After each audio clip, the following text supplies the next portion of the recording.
My Nanami analysis is done. All the parts are under my collections on my page. There's more JJK content there as well. Let's talk about Nanami. Get an age that he retires. His birthday, grade, enrollment process, he was scouted. Curse technique skill, hobbies, alcohol and cooking. We're gonna get into his alcohol use here in a little bit. Favorite food, disliked food, and his stress. And notice it calls him a jujitsu sorcerer. Get who he's modeled after. Characteristics of corporate dropouts in general. At first was envisioned as an antagonist. Nanami as a bad guy, that kind of would have been cool to see. 7-3 is really important with Nanami. It's his hair part, name, and technique, and was thought of at the same time. He's one of the OG characters. This is super important because a lot of characters, when you first start drafting to when you finish, they're gone. For him to make it that whole process, he's incredibly important. There aren't any other sorcerers in Nanami's family. Let's look at the citation. His mother's dad is Danish. Aren't any other sorcerers in Nanami's family. Sorcerers wear sunglasses to stealthily observe curses. Curses can be aggressive. They know they're being watched. Ojo has a separate reason. He loves bread and is a foodie. He's 184 centimeters tall,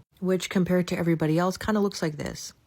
Remember that things that are together don't necessarily mean they relate to one another. Like his Danish ancestry doesn't really have anything to do with him remembering Haibara when Ichichi's hurt. And he has that ancestry because Akutami thinks that it makes him the impression of being solid even though he's never been overseas. He can't blame Geto for defecting, and I personally believe he low-key agreed with him. Overtime is a drawback to life itself, which is a fact, but it's also a reference to his binding vow. He keeps himself on 80 to 90% when he's on the clock, so that way when he's off the clock, he can output his power to 110 to 20%. He can go 100% when on the clock, but that just means when he's off the clock, it only goes up to 101%. He's eating, drinking, reading, usually at home whenever he gets off work. Has only been to that bakery once. Gege likes him as a character, which is a fact. And then when did he decide Nanami would die in Shibuya? When he was thinking of Shibuya. Nanami's easy to write for. This was the only place in terms of his role in the story and his actions, so his arc was complete. Him and Ino are close, but Ino admires him much more, and he drinks heavily. Not as much as Shoko, but a lot. But yeah, this is Nanami.